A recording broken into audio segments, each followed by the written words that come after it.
Everyone, and welcome to the Mount Olive Township Council meeting and workshop session for October 30th, 2018. If you would please stand for the Pledge of Allegiance and remain standing for a moment of silence for all the victims of the tragedy this past weekend, as well as all the men and women that serve and protect us and made the ultimate sacrifice. I pledge allegiance to the flag of the United States of America and to the republic for which it stands, one nation, under God, indivisible, with liberty and justice for all. Thank you. Michelle, would you read the Open Public Meetings Act, please? According to the Open Public Meetings Act, active notice of this meeting has been given to the Daily Record. Notice has been posted in the Municipal Building, 204 Flanders Drakestown Road, Bud Lake, New Jersey, and notices were sent to those requesting the same. Thank you. Roll call, please. Mr. Amianda. Here. Mr. Ferrante. Mrs. Labow. Here. Mr. Mania. Here. Mr. Stewart. Here. Mr. Roman. Here. Mr. Nicastro. Here. We have a presentation to be made. Is it Chief? There are people to be recognized are running a little late.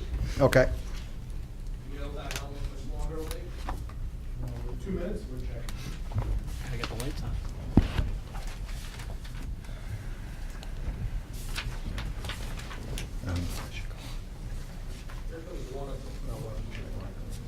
Just wait a second. Yeah, we'll wait a They're coming couple of down minutes, see if they're coming in now. If they're That's walking fine. down the hall.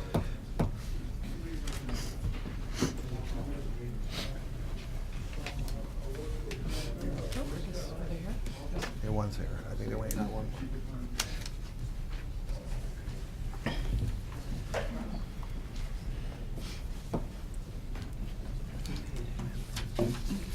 Yeah.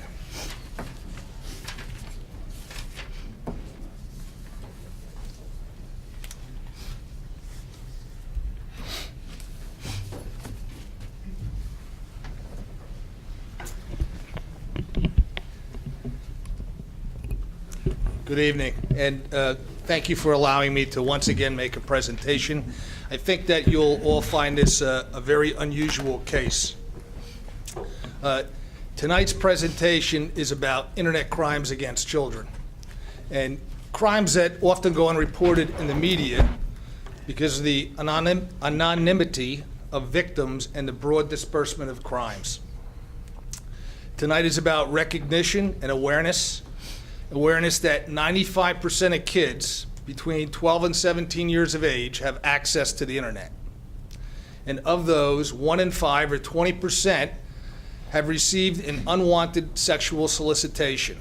And of that number, only 25%, or 1/4, ever report those incidents to their parents. So this is also awareness about the shame or embarrassment if you are a victim. It's important for you to know you're not alone and that you have recourse. Awareness that police can investigate your complaint and identify the suspect in whatever town, state, jurisdiction they live within. This is what has happened to Mount Olive. Back on June 27th, Officer Carletta responded to headquarters at 11:30 in the evening to take a report for harassment. When he arrived, he proceeded to our lobby to meet with the referents. He would meet a father and his young daughter, the hour of the day, the emotional state, and the stress of the referents were indicative of a personal problem they felt needed urgent attention. Officer Carletta escorted both the father and the daughter to an interview room where he could speak with them to determine how he could help. The teenage daughter found the topic too embarrassing and personal to have her father present and asked him to leave the room. The concerned father, despite wanting to be there for his daughter, went back to our police lobby so his daughter could relate the facts of what happened with some degree of privacy. This brave young lady related the following to Officer Carletta. She uses 3 apps to communicate with her friends: Snapchat, iMessage, and Yubo. And quite frankly, before reading this case, I was not familiar with at least 2 of these. For those unfamiliar like me, Snapchat, the original idea with Snapchat was that you would share a picture with somebody, and when you shared that picture and they opened it and closed it out, that would be the end of it. It would be gone forever. But that has since changed. People can now screenshot that, and that image lasts forever, and they can share it with whomever they want. iMessage was designed so that only 2 devices could receive a message due to encryption. Again, these messages can be saved now, and they can be shared amongst other people without your knowledge. Yubo, previously known as Yellow, has been referred to as Tinder for kids. What's concerning about apps like these is that they allow our children to meet people outside the parents' knowledge or control. Our victim teenager related to Officer Carletta that at some point in the recent past, a person believed to be another female by the name of Judith friended her on Yubo. As a result of her friending her on Yubo, the suspect was able to make contact via iMessage. In doing so, the suspect inquired if the victim would be interested in making $5,000. The victim was informed that all she needed to do was to film a quick 30-second video of herself naked. The victim reluctantly sent the video to the suspect using one of the social media applications. The victim then described to Officer Carletta that after doing so, the suspect stated that she would have to send additional videos in order to receive the money promised. The suspect began harassing the victim for more videos, ultimately stating that if the victim did not send videos, lawyers would become involved. The victim grew concerned and eventually related this story to her father. While at headquarters, Officer Carletta sought out additional help from Detective Pagonis. Both Detective Pagonis and Officer Carletta spoke with the victim and her father. Detective Pagonis would later complete preservation letters for 3 separate companies involving 4 separate accounts. Subpoenas were also completed for 3 additional companies. Detective Pagonis obtained consent of the victim and her father to complete a forensic analysis of her phone. The phone was subsequently brought to the Morris County Prosecutor's Office, High-Tech Crimes Unit for forensic analysis. On or about July 9th, Detective Pagonis received information back from the subpoena requests. The information provided him with IP addresses. Detective Pagonis prepared and completed additional subpoenas requesting further information related to those addresses. The information that Detective Pagonis received provided him with a physical address in Blackfoot, Idaho. This is approximately 2,200 miles away from Bud Lake, 32 hours by car, and directly off Route 80. Detective Pagonis contacted a Detective Bolschweiler of the Blackfoot, Idaho Police Department.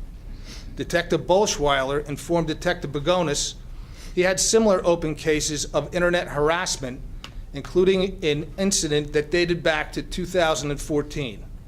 During the course of analyzing the information, the detectives identified a person of interest. On August 23, 2018, detectives in Blackfoot, Idaho made application and received approval from a Superior Court judge to execute a search warrant at the arrest of Shay James Rolfe. The volume of evidence located made it important to seek assistance from members of the Internet Crimes Against Children Task Force, also known by the acronym ICAC. ICAC is a component of the Office of Juvenile Justice Delinquency and Prevention under the auspices of the United States Department of Justice. The task force was created in 1998 to provide state and local law enforcement agencies the tools to prevent and investigate internet crimes against children through multi-jurisdictional cooperation. On August 24th, Shay James Rolfe was placed under arrest and taken into custody by Blackfoot, Idaho police authorities. Blackfoot, Idaho detectives located evidence that Shay James Rolfe was the internet user that requested the videos from our victim in Mount Olive. In addition, evidence was located indicating he had victimized over 100 minors.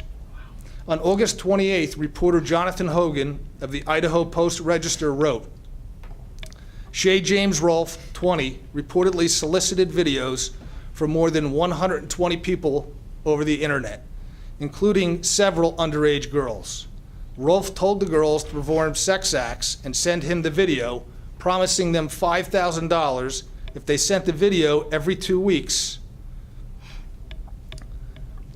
At least one of the victims was out of state. Rolfe told the victims they would have to perform sex acts with other people and animals. One of the 16-year-old minor victims who reported Rolfe to the Internet Crimes Against Children Task Force said she told Rolfe she no longer wanted to make videos. The victim said Rolfe responded by threatening to sue her and share her videos with friends and family. Several of the victims were so afraid of being exposed that they were offered Rolfe money to withhold the video and threatened suicide if he released them. ICAC conducted a search of Rolfe's residence, finding several videos on an Apple iPhone 8 and iPad of teen girls involved in sex acts. The probable cause affidavit stated Rolfe would pose as a teen girl named Judith when he approached the girls online, and all the videos were sent between April 21st and June 17th. Rolfe was charged with sexual battery of a minor child, 16 or 17 years of age, punishable with up to 25 years in prison. He was also charged with 2 counts of sexual exploitation of a child. The first count for asking the victims to make videos is punishable with up to 30 years in prison. The second count for possessing those videos is punishable with up to 10 years in prison. Rolfe also was wanted for a warrant in a 2014 case where he was charged with 3 counts of child sexual exploitation and use of a telephone to annoy, harass, intimidate, or threaten. Rolfe was a minor at the time, and he failed to appear for a hearing in 2014, according to the Idaho Repository. Idaho authorities have filed a motion to charge him as an adult. On October 2nd, Detective Pagonis was advised by ICAC that Rolfe is facing federal indictment on multiple jurisdictional charges for the worldwide distribution of child pornography. The case is another sad example of a child sexual predator taking advantage of the anonymity of the internet to bully and manipulate minors. Our police department is humbled by the fact that this father and his daughter came to us for help in such a distressing circumstance.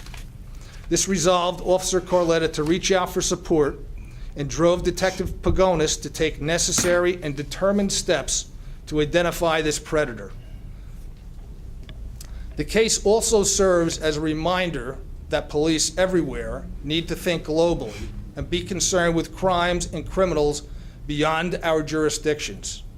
By Detective Pagonis reaching out to the Blackfoot Police Department in Idaho, he provided information to support probable cause for the issuance of search warrants that would bring an internet predator of hundreds of children to justice. The efforts of Officer Carletta and Detective Pagonis have brought relief to the 100 or more victims that could not see a way out of this predicament and prevented untold number of other children from being victimized in the future.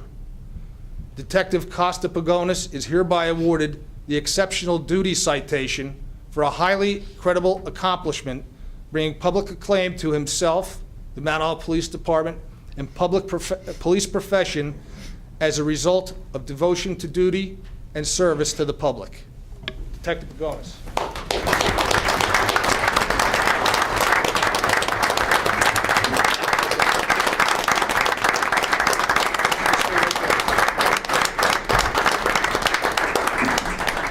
Officer Michael Carletta is hereby awarded the Grand Cordon Citation for his participation in an investigation that led to a cited action.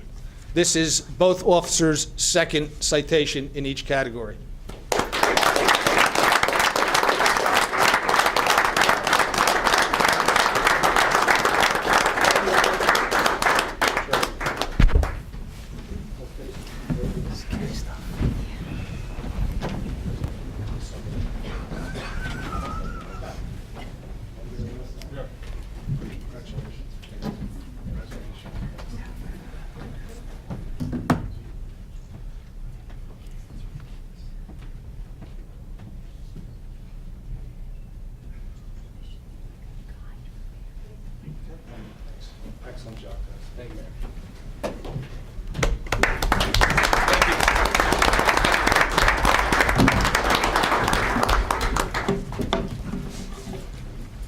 Congratulations again, and thank you. Thank you guys for everything you've done, and thank you, all of you. As we learn each day, it seems to be more and more things. It's amazing what goes on out there, and we don't know half of it. And you guys are there for all of it. So we thank you again, all of you, for your service, and thank you for what you did on that specific case this evening. Thank you again.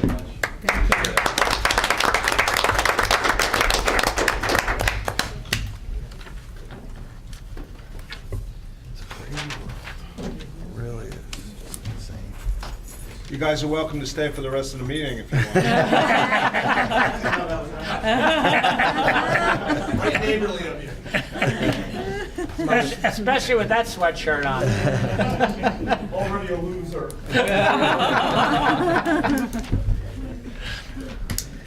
All right, discussion items. First item is the modification of Bud Lake Fire LoSAP point system. Thank you, Council President. We've received a request from the Bud Lake Fire Department to make changes to the LoSAP program. This is the reward program that the township contributes to. It hasn't been changed since 2001. I've asked a member of the Bud Lake Fire Department to come and explain the changes, but the overall idea is to increase activity and for the members to be more active once they're a part of the fire department. So we have no objections to it, but I figured if it'd be a good opportunity to discuss.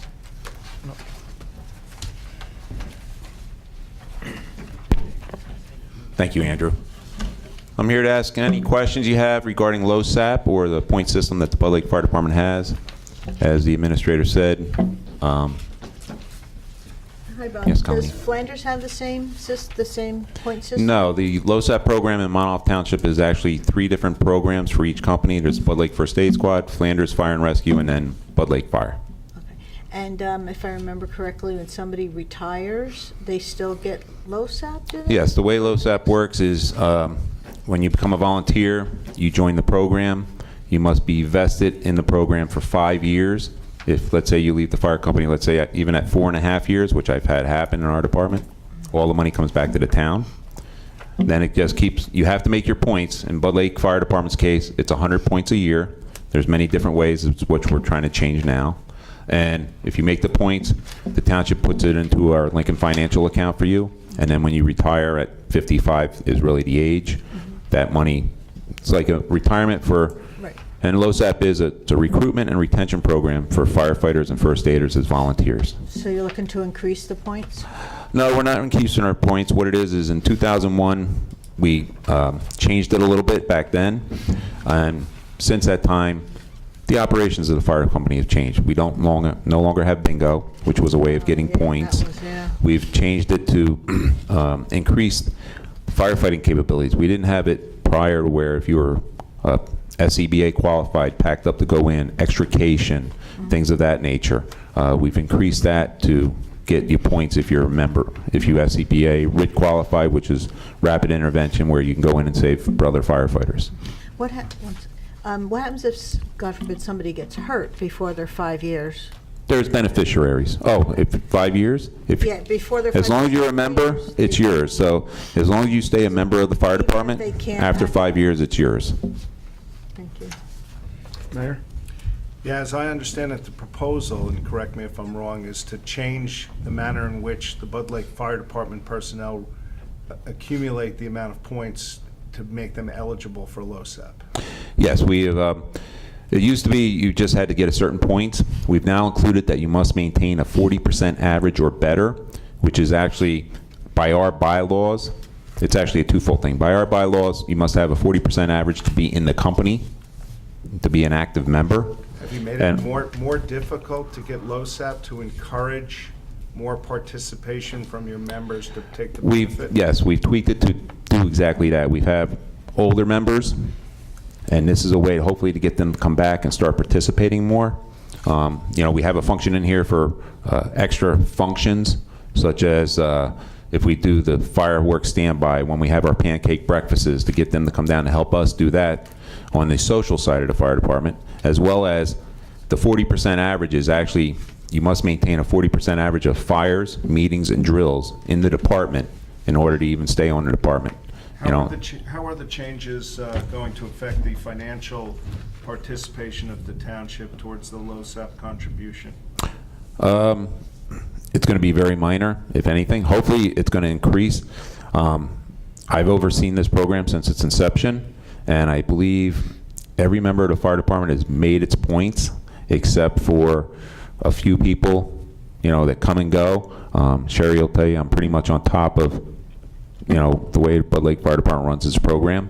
So it's going to be a minimal impact to the town. I'm going to say, if it's a good impact, maybe $5,000. Okay, so the good impact would occur to the extent that your membership is now making their points to be eligible for LoSAP. Correct. It's an incentive of also, for the biggest part, what we're about, firefighting. Mr. Rome? Are you going to be changing the investment vehicles that LoSAP invest the money in? No. The program is through Lincoln Financial, which the town has had since day one. It's the inception. They pretty much handle almost the whole state. And it's, you know, it's a certain dollar amount every year. So if you make your 100 points, no matter how you make it, you know, through different avenues of our program, once you reach that 100 points, the town, come next year, will put in, I think it's up to like $1,500 into your account, which is basically like a 401 for you.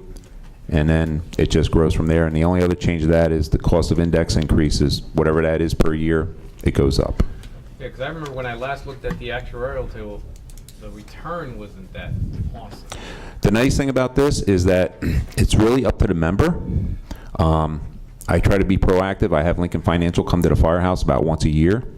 We teach the guys that they can go in, log into their own account. They can handle the way their money is marketed in Lincoln Financial. So it's up to the member themselves that they can go in and change it. There's a 50-50 program, so if you just say, I'm just going to go with the basics, it's automatically put into certain things when you sign up, but you can go in and change it anytime you want. Every member has the rep's phone number. They can call it up, say, hey, how am I doing? Where can I go? How I can go. There's been downfalls and upfalls. Yeah, I do remember seeing it was a high fee for managing that fund, but that's what your members want. And again, I don't think there's I'm dealing with just Bud Lake here. I believe it's 100 and some members throughout the whole town. LoSAP has been my baby. Well, it's been Bobby's baby on the fire side. It's been my baby on the financial side. We've gotten no complaints about the financial program itself. And he's right, you can pick what investment vehicles you want to put the money into. And they've been great to work with. We've had no issues, so. Was there a Bud Lake call out today to Alamucci? Yes, for a reported structure fire. It ended up being a shorted electrical outlet, Okay. and we were canceled. Okay. I saw it come across, I just wondered. Yeah. Thank you. Anyone else? Thank you, Bob. Appreciate it. Thank That'll you. be up on the, Yeah, this needs to be amended by ordinance, so if you Right. approve, I could have the ordinance yeah, on. Yes. I believe everyone. Okay. I know it's getting towards the end of the year, so I imagine, Andrew, it'll be the next meeting, the introduction. It'll be adopted before the end of the year. Okay, thank you. That's because we want to implement this the first of next year. Yes. Ms. Ladies? What's Thank that? you very much. No Thank problem. you. Thank you, Bowie. Are the other squads, other Flanders and Bud Lake First Aid looking to make any changes? They haven't made any requests, no. Okay, so I say we do it all at one time, but nobody's. Yeah, ours is, if I may, ours is just so outdated from 2001. Like I said, we no longer have bingo, which was a big part, and the way we operate is just totally changed, and we're just trying to make it better for the fire department to get more members. And keep members, I should say. When you said 2001, I thought I remembered seeing information about that, like later than 2001. I think Flanders recently Yeah, changed their didn't they? criteria. Yeah. Okay, They may that's what have. I'm Yeah. thinking of, yeah. How are Okay. things in Rockaway? Just watch YouTube. I'm going on my 4th mayor next month. Thank you. Next item is best practice list, checklist. Sherry, you gonna take this one? Yes, I'll take this one. So this is our usual public discussion that we're required to have for the best practice checklist. For those of you who've been around for a while, you've heard this conversation before. This is required, let me start, in order to get our final allotment of state aid, the last 5%. This has been in effect for a number of years. We've had no issue qualifying for the final allotment since they started this. We also don't have an issue for this year's best practice checklist. This year was a little different in that there's been a lot of hoopla around this checklist because they altered a lot of the questions, and there was a lot of concern from not only the Managers Association on Andrew's side, but also the Finance Officers Association on my side, because I think people were having a harder time this year qualifying for the minimum number of questions that they had to get right. Fortunately for us, most of these questions deal with our financial practices, and we don't have an issue. So they increased the number of questions we had to answer this year, so there's actually 61. We answered 57 of the 61, I guess you could say correctly, so to speak, in their mind, which gave us a 93% rating. So we will be getting our final allotment of state aid. If you want, I can go through the questions where we had no's. If you're not concerned with that, we can end the discussion and basically note that we, did what we needed to do for our public discussion requirement. Mr. Roman? The 93% rating, how does that track with previous years? That's about where we've been, Alex. There's usually like 3 or 4 questions that we don't answer. A lot of them are the same. Like one of them is, do we, exceed the pay-to-play threshold requirement, which we don't. And, there's a few that just keep duplicating. They ask different ways. Yeah, exactly. That's it, Joe. They ask different ways. different Like Yes. Yeah. Moving forward, they are going to change the way the questions are answered. It's going to be made up of 3 different components, so they're hoping to make it more of a best practice checklist and not so much, what they think town should be doing. It's really gotten away from the intent. I mean, they were asking economic development questions this year, planning questions, which they haven't asked before, so it was an interesting checklist to go through, to say the least, but One wonders if the state would pass their own test.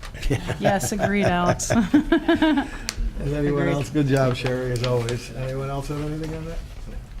Thank you. I have the Mapia. Yeah, this I'd like to do in closed session. Okay. So we should do closed session now? All right. Mr. Mania, would you take us into closed session, please? According to Section 7 and 8 of the Open Public Meetings Act, I make a motion we move into executive session to discuss personnel matters, noting that the minutes will be available upon conclusion of the issue. Correction, should we, we're discussing, The- we have to list what we're discussing? Yeah, we're discussing the Mapia MOU. Second? All in favor? Aye. Any opposed?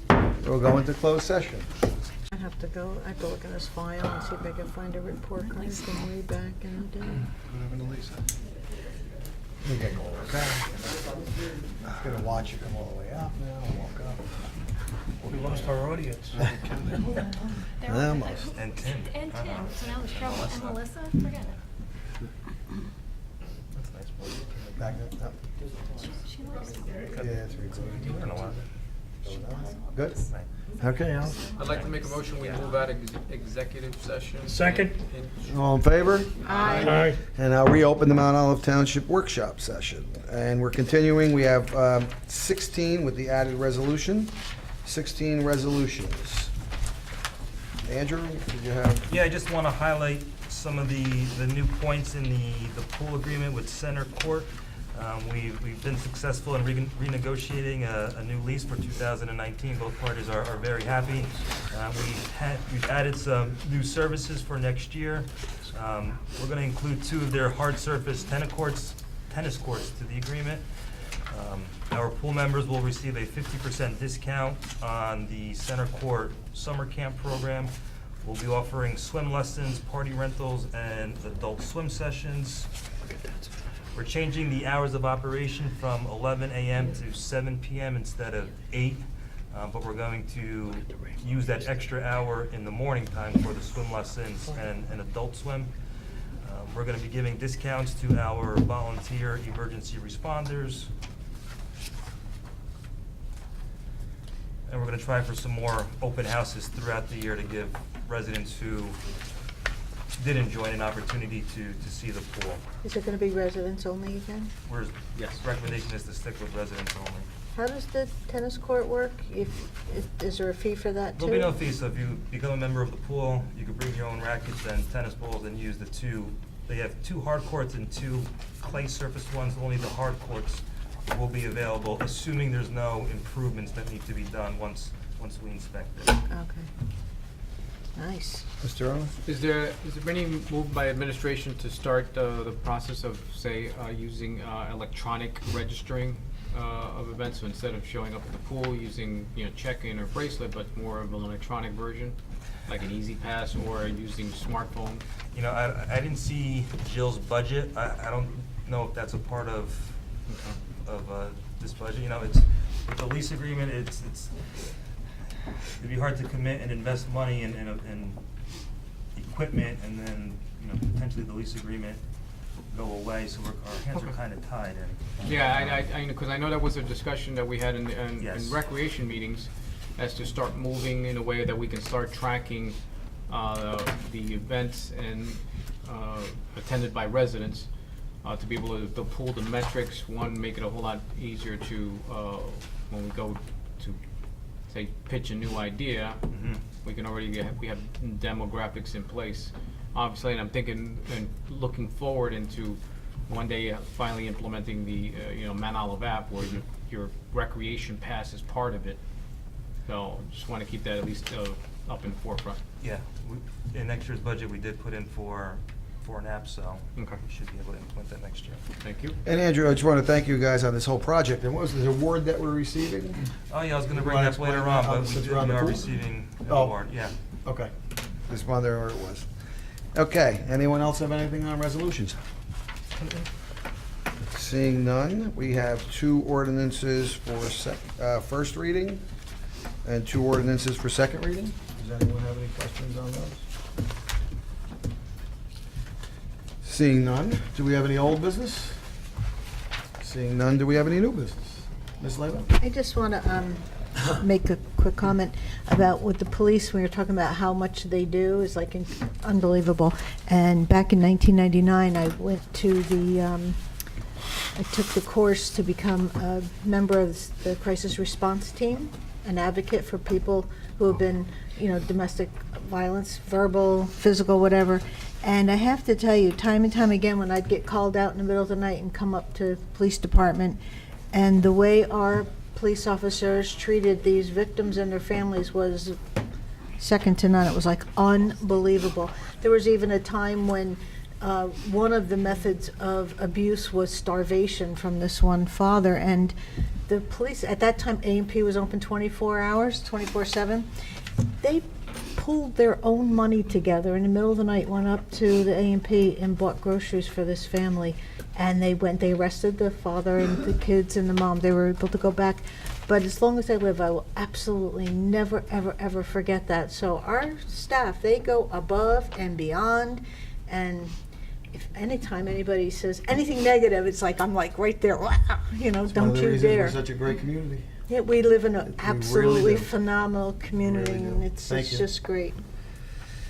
There was no new business. Anyone from the public wish to be heard at this time? Oh, Mr. Amianda, I'm sorry. Can I say something about ordinance number 28? Sure. Right. Because I was going through it, and I had some questions on it. And this is what my comment is on that. I said, ordinance 28-2018, ordinance amending chapter 102, alarm systems of the township code, to remove the requirement to register with the township. I was concerned about if we remove the requirement to the register, because required registration helped the police, fire department and police department to coordinate, to have the information on file in case there's a question about the fire alarm. I believe this was, and Andrew, you can correct me, it's Yeah. basically the companies now, you register directly with them. Right. And that goes to the police when it goes off. Like my alarm at home, I was- register with the security It was, company, it was right? a request of the police department to remove it. It's not necessary anymore. Serves no purpose. It's just burdensome with the fee. We register directly with the alarm companies now. When it goes off, it goes through the police, so they call us and it goes through the police. Right So to the the police police. don't see the requirement anymore necessary for it, because we're dealing directly with the alarm companies, In right? practice, the police department's already stopped registering private alarms, and there hasn't been any hiccup in operation, so. Yeah, I know I do the same. I'm not registered with them, but that's the reason why. But my question was that if we remove that phrase there about requirements, if we remove it from the book, then there may be more false alarms coming in, because if they know they are not going to be traced back nowhere. It goes to the alarm company first. Correct. Like I have the alarm at my house, when it goes off, they call me directly and ask me if everything's okay first, or it goes to the police department, they'll push it through. And the Which police is will show up at the my way house it's if been I'm done. not there. So that's why the police asked to have it removed, because it really isn't necessary anymore. With technology and all today, it's just not the way it used to be. And if they can't reach the homeowner, whatever, when Right, they there's put a the word chain, out, they'll right, say there's a chain of that, people, otherwise the police come out anyway, because they yeah, call the police. and they'll say we couldn't reach the homeowner, so they know that. And I know that firsthand, 'cause they Usually were there they- many times. Now we stop. We got they'd always show up. A few weeks ago, they were showing up because my bug guy was there, and I forgot to shut the alarm off and let him in the house. So, and then he got in, and the alarm went off. But anyway, that's why. It's because the police asked us, number one, and it isn't necessary anymore. That's the reason it's being put on. And then the homeowners don't get fined. Right. There's no more fines. There's no which, yeah, fine for them, because police are being notified anyway. Correct.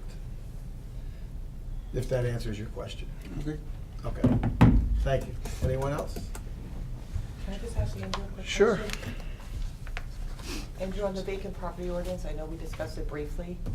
Are we gonna discuss it further? I just had some questions on parts of the wording that are in the ordinance that are a little confusing to me. I don't know, maybe, so I don't know if you wanted to discuss it another time, like after first reading tonight. Yeah, we after can first discuss it. reading, we'll discuss it amongst ourselves, how we're going to administer the Okay, program. Yeah. all right, thank you. Anyone else? Anyone from the public wish to be heard? Seeing none, do we have a motion to adjourn? So moved. Second, All in favor? aye. Any opposed? Open up the Mount Olive Township Council meeting for October 30th, 2018. Michelle, would you read the Open Public Meetings Act, please? According to the Open Public Meetings Act, adequate notice of this meeting has been given to the Daily Record. Notice has been posted in the Municipal Building, 204 Flanders Drakestown Road, Bud Lake, New Jersey, and notices were sent to those requesting the same. Thank you. Roll call, please. Mr. Amianda. Here. Mr. Ferrante. Mrs. Labow. Here. Mr. Mania. Here. Mr. Stewart. Here. Mr. Roman. Here. Mr. Nacastro. Here.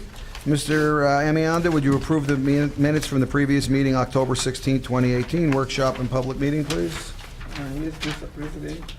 I make a motion for approval of minutes of previous meetings on October 16, 2018, work session and public meeting. Second, Anyone have any questions? Roll call, please. Mr. Amianda. Yes. Mrs. Labow. yes. Mr. Mania. Yes. Mr. Stewart. Yes. Mr. Roman. Yes. Mr. Nacastro. Yes. Next item on the agenda is I open the hearing to the public on ordinance number 28-2018, an ordinance of the Township of Mount Olive in the County of Morris and State of New Jersey, amending Chapter 102 Alarm Systems of the Township Code to remove the requirement to register with the township. Mr. Roman, catch you off. You catch me off guard there. I'm aware. Sorry about that. I move that ordinance number, hold on, new eyes. 28. 28-2018 be introduced by title and passed on first reading, and that a meeting be held. No, Oh, it's No. sorry, public hearing. Just move I threw you for away. approval. Move it for approval. There we go. I move for approval ordinance number 28-2018. Second. Anyone from the public wish to be heard? Seeing none, close to the public. Anyone from council? Roll call, please. Mr. Amianda. Yes. Mrs. Labow. Yes. Mr. Mania. Yes. Mr. Stewart. Yes. Mr. Roman. Yes. Mr. Nacastro. Yes. Ordinance number 28-2018 is passed on second reading, and I hereby direct the clerk to forward a copy of the same to the mayor and publish notice of adoption as required by law. I open the hearing to the public on ordinance number 29-2018, an ordinance amending section 3AI of bond ordinance number 8-2017 of the Township of Mount Olive in the County of Morris, New Jersey, finally adopted February 28, 2017, as amended in its entirety by bond ordinance number 14-2018, finally adopted April 10, 2018, in order to amend the description of the project. Mrs. Laybow. Thank you, Mr. President. I move for adoption and final passage of ordinance number 29-2018. Second. Anyone from the public wish to be heard? Seeing none, close to the public. Any council questions? Roll call, please. Yes. Mr. Oh, I thought that was a question. Yeah. Was it a question or? No, okay. You were ahead of the game. Mr. Almeida? Yes. Mrs. Laybow? Yes. Mr. Mania? Yes. Mr. Stewart? Yes. Mr. Roman? Yes. Mr. Nacastro? Yes. Ordinance number 29-2018, that was the right one, is passed on second reading, and I hereby direct the clerk to forward a copy of the same to the mayor and publish notice of adoption as required by law.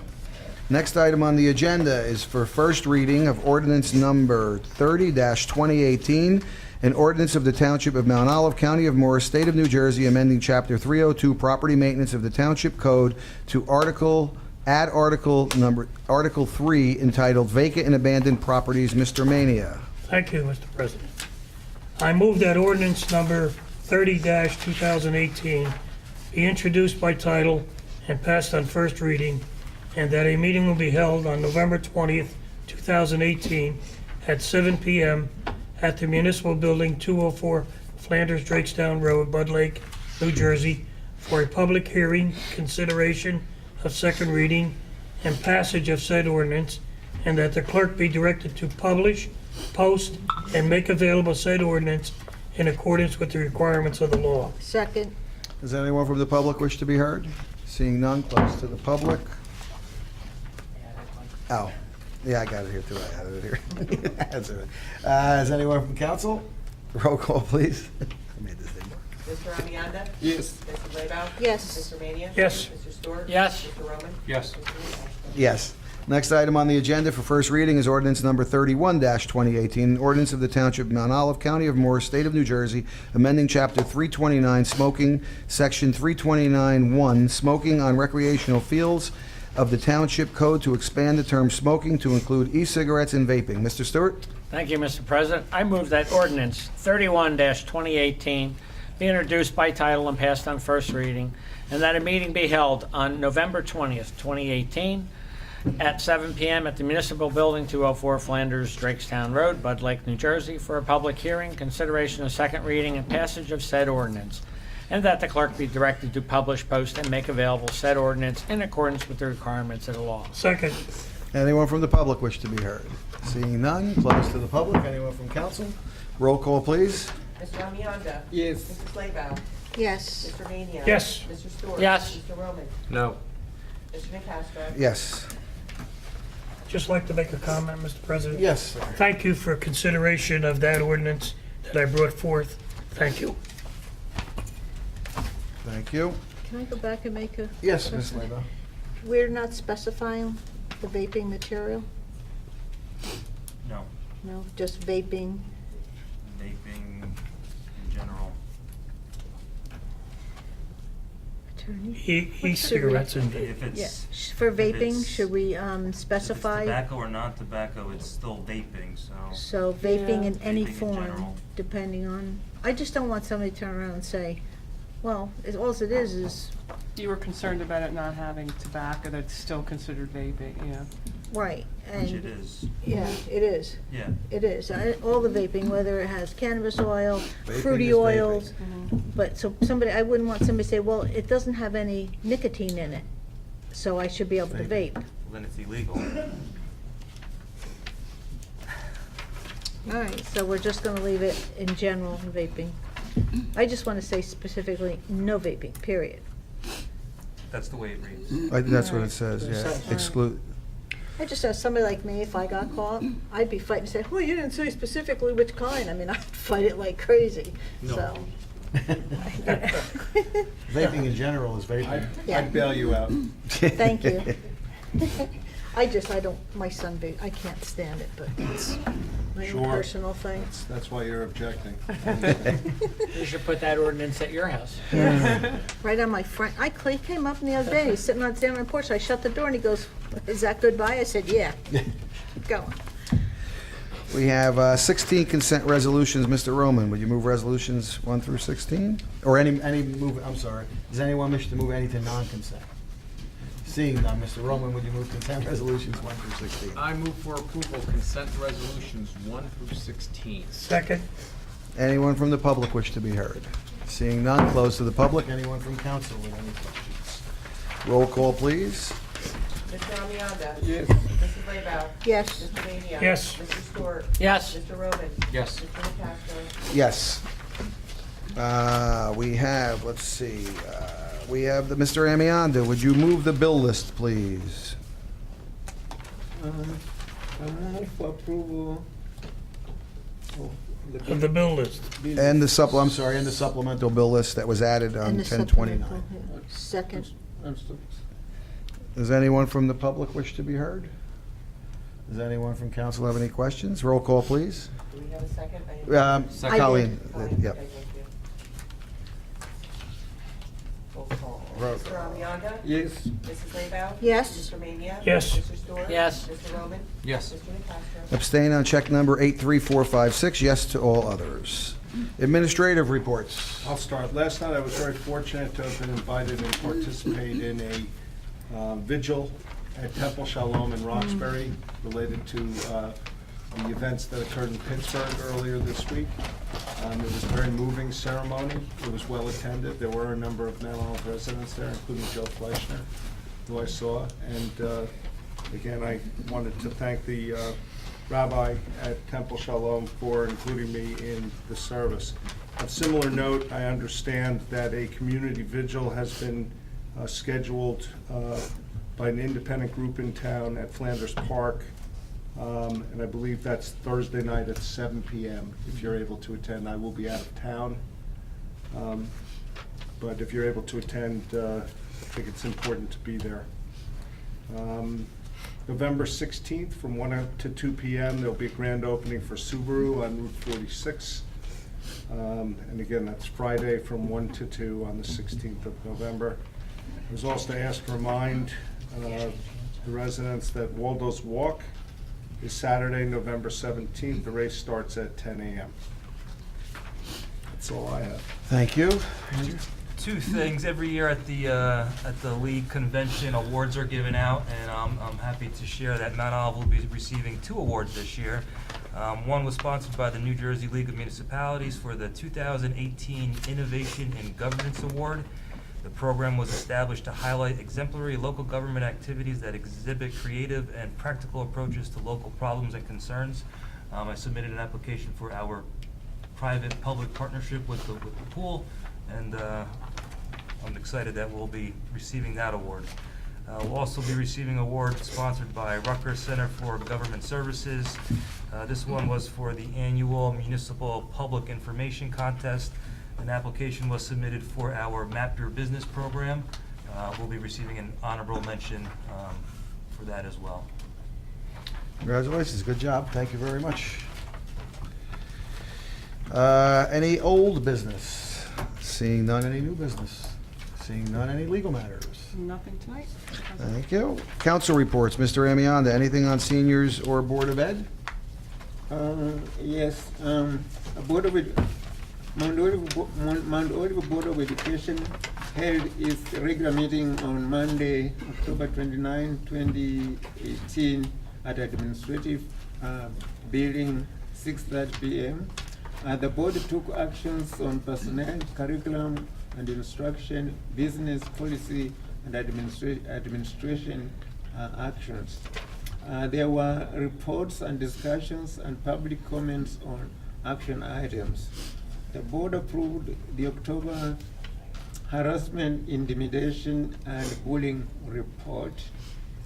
The board accepted bus emergency drill reports for each school in accordance with New Jersey Administrative Code. The board approved the new Save Extra Service Everywhere for extra service job description for Mount Olive Middle School effective October 30th, 2018 for the 2018 to 2019 school year. And there is no report on Mount Olive senior citizens. Although the seniors met today for Halloween party, and that's the end. Thank you. Mr. Stewart, anything on Economic or Community Action Panel? Yes, we had a joint Economic Development Committee meeting with the Morris County Economic Development Committee with the Mount Olive Area Chamber for an executive council meeting with all the large employers in the area a couple weeks ago, and that has now driven to a series of things that they want us to put together with them that will include hiring as well as some internship programs. Next meeting is November 7th here in the actually here in the Township Hall in the conference room for a planning session. On the Community Action Panel, next meeting is coming up Thursday, November 1st, and it's focusing on the opioid crisis. Thank you very much. Mrs. Laybow, anything on Open Space, Board of Ed, or Board of Health, or Stigma? No, nothing tonight. Thank you. Mr. Maney, anything on legislative or planning? Planning Board, we had a joint meeting, we had a zoning board of adjustment meeting, of which I can't participate. There was 3 applications that were all approved. And Planning Board, we had a variance on a substandard lot that was approved on Pine Grove Road. We also had development applications, approval on 54 Corey Road, a variance building and lot coverage. We also had a approval for a company called Scannell Properties on Waterloo Valley Road. It's a proposed 228,000 square foot warehouse. Thank you. Mr. Roman, anything on Recreation or Pride? Recreation met October the 3rd. We welcome new member Rebecca Horst. Also, it was reported that all summer programs had increased revenue, with the carnival having the highest attendance ever.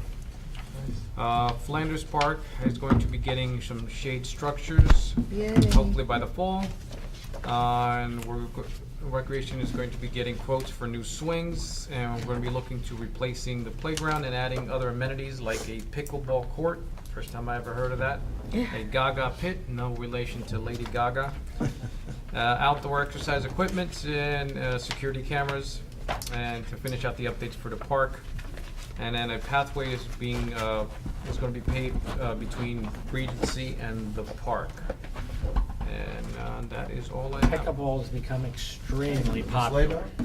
For recreation, does anyone know, do we have a handicap swing at any of the parks? No, the swing that you are referring to is the one that a child in a wheelchair can move in it. No, we do not have any of those. We don't have one of those? No, but the plans for Flanders Park will include an ADA accessible playground. But not for... The swing, I believe there was plans for a mother-child type swing. I don't believe the wheelchair swing was planned. There are other ADA swings that that don't let you roll up with the wheelchair, but they harness you in and strap you in, which I could, if the order hasn't been made yet, I could. Wonder, do we have any idea like how much it would cost for one of those? Or? When I started first looking into that, as I looked into it, nobody uses them. because of the amount of time it takes, because you have to wheel up onto the ramp, and then you know, secure the front, Secure it. secure the rear, and the way they're, from what I recall from my reading, you can't just like wheel up and go. No, I don't. There's gonna be yeah. switches that prevent you from doing that. Yeah, Start to finish, and after, you know, a couple times of people using it, they just stop using that. So in the, as I was looking in forums where playgrounds that had this, it ended up just being a structure that cost a lot of money and 20, nobody you know, used probably it. X amount of thousands then- of dollars, and it just sat there. If you had it there, you had to maintain it, just in case somebody did use it, so. So yeah, okay. so it had something that I was hoping that we could include in one of our parks, but as more and more I read about it, it's just something that would end up not being used as much as, and I'm all for making sure that our less capable residents, especially kids, are able to enjoy our facilities to their fullest potential. I just don't think this would be something that would ultimately benefit them. Thank you, Thank you. thank you. Anything else, Mr. Roman? No, that's it. Thank you. Anyone from the public? Seeing none, close to the public. Council comments, Mr. Amiano? None. Ms. Leybow? I just want to say that it is very sad what happened this past weekend, and we had another incident today, well, out in the Midwest. 3 little children were going to get onto their bus, and some 24-year-old girl in a pickup truck just flew right by, hit 4 kids, killed the girl. and- 3 and 2 twin brothers. Right, killed the girl and the 2 twin brothers, and the one boy, 11 years old, was rushed to the hospital, but I don't think he was related. So I have to say that I bring my grandson to the school bus every day, and at least once a week, I see somebody fly by. It is unbelievable, and you just, and I can't get the license plate because they're flying by, they're gone, you know? So if people, please, just slow down, it's not worth it, you know? You can't possibly need to get someplace. It's that fast that you can't pay attention to what you're doing and risk. And children, I mean, here, these little ones, they're like, the bus is here, yeah, let's go, and they start running, and they're dead. It's awful. So- Can't teach some people common sense. If I- Mr. Roman? Has the Board of Ed implemented those cameras that'll record people zipping by yet? Do you know if that's something that's been in discussion? I do not. I do have a meeting with the superintendent in a couple of weeks. I'll bring that up. Because, I mean, I'd be, if it's a budgetary issue, I mean, I would definitely be in at least for discussion. Do fundraising To for find it. out if this is something that we can go into joint, because I remember 2 years ago, this being discussed, complaints about people zipping by buses, and as of yet, we have not found a way to at least get cameras that can record offenders. Yeah, there was some mention of that a while ago, wasn't Yeah, there? I About think it was when cameras my at one son, point, my or- grandson or- started. The only cameras that I'm Yeah. aware of that the bus have are inside. Yeah. I don't know where it was. Yeah, but when you're right, there Tyler was something like started that. kindergarten, I was sitting up here complaining about it because it was a shock to me. I could not believe it. But I even saw, I was headed to the bus stop, I was coming up Kingtown Mountain, and the bus was pulled over to pick up little kids on 46, and this people just blew right by. I'm like, my God. And if those lights weren't flashing, I would have chased after them and gotten their license plate, but then I would have been just as bad. Mr. Manning?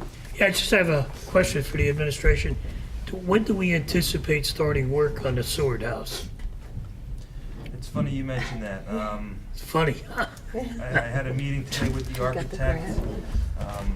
We actually, to go back a little bit on a different project, we're having a pre-construction meeting with the Old Baptist Church in the next couple of weeks with the contractor that was hired, so that should be starting shortly. The Seward House, we still have to go out to bid for. So I'm hopeful in the springtime we'll start some more structural work on there. Thank So, you. Slowly but surely. And we have the full funding now with the grants, right, for the roof? Yes. We got it in 2 parts, Yeah, as long as the bids come in. right, those within that estimates, yeah. parameter, yeah. How much more on the Baptist church has to be done? Interior. Interior, right. All the that's it. interior, which we had to we rebid, we went out to bid the first time, we had to reject them because the bids came in too high, so the interior will be done in 2 phases. We have funding for the first phase, but we're gonna have to request more funding from the county in the next go around. So a couple of years before we're totally done. Okay. They did a beautiful job Thank on the you. exterior. Yeah, they did. Gorgeous. Mr. Stewart? Yeah, just a reminder, on November 17th, 2 weeks from Saturday, is a community-wide event up at the Hackettstown Medical Center for the Holiday Festival of Lights. Complimentary to everybody in all the communities, from 5 to 7. Okay. Mr. November Earl? 17th, did you say? Saturday. 5 to 7? The only Yep. thing I have to say is, anybody who views this or receives this between now and November 6th, get out and vote. It is important, extremely important. If you do not vote, do not complain. Thank you. And all I would ask is, my wife and family again are doing the Thanksgiving dinner coming up, and we'd appreciate anybody who spread the flyers are out. And any place you can grab them online, I know the mayor put it up on his page, appreciate it. And anywhere you can spread the word, tell them to contact them, and hopefully we'll help more people. Do we have a motion to adjourn? So moved. Second? All in favor? Aye. Any opposed? Thank you all. Radio.